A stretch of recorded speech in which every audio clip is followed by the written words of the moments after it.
Alors, chers amis, je profite de la sieste de mes compères pour vous parler d'un sujet qui m'est très cher.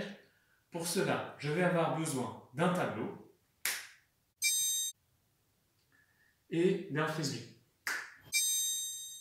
Aujourd'hui, je voudrais donc vous parler de l'Ultimate Frisbee. C'est un sport qui nécessite un frisbee officiel qui fait 175 grammes. Donc c'est un frisbee plus lourd finalement que les frisbees qu'on peut trouver dans le commerce, mais qui permettent de faire des passes beaucoup plus lointaines. Et également un terrain, quand on joue à l'extérieur, qui fait 100 mètres de long sur 37 mètres de large. Par comparaison, un terrain de foot fait jusqu'à 100 mètres de long et entre 60 et 80 mètres de large. Deux équipes s'affrontent, chacune de 7 joueurs.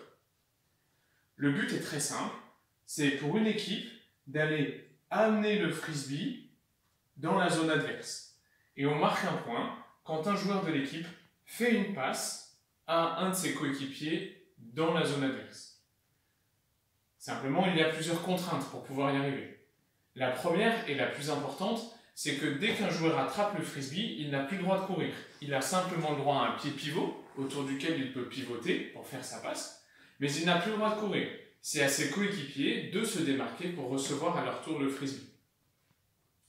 D'autre part, dès que le frisbee tombe par terre, il change d'équipe de possession. Admettons que les marrons avancent sur le terrain.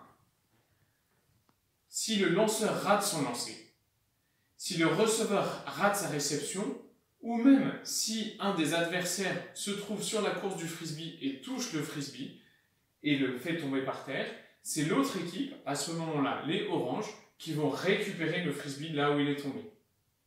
Immédiatement après, c'est à eux de s'organiser pour faire en sorte de remonter le frisbee dans la zone adverse.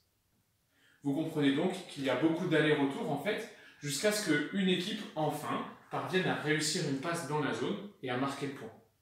À ce moment-là, l'équipe qui vient de marquer le point reste dans la zone, l'équipe qui a perdu ce point-là remonte de l'autre côté du terrain, et on est reparti pour un autre point. La durée des matchs varie un peu suivant les compétitions et les degrés de compétition. C'est en général 2 fois 30 ou 2 fois 40 minutes. Il y a plusieurs points qui me font vraiment aimer ce sport.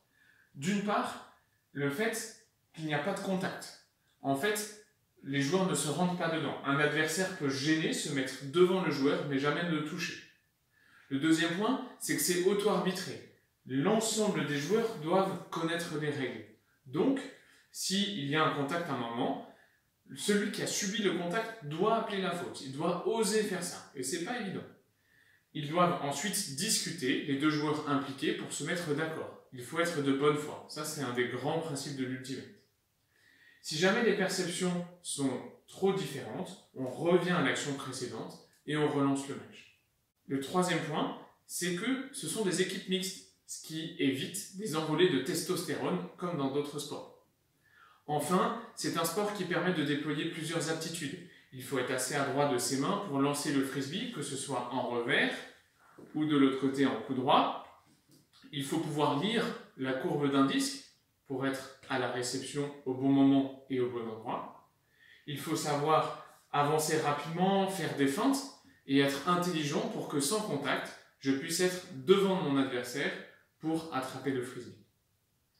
Dans ce temps de confinement, n'hésitez pas à regarder d'autres vidéos qui ont été prises bien sûr avant le confinement, qui vous permettront d'avoir une idée encore plus dynamique de ce très beau sport. Je vous dis à bientôt, peut-être même sur un terrain. Allez les gones!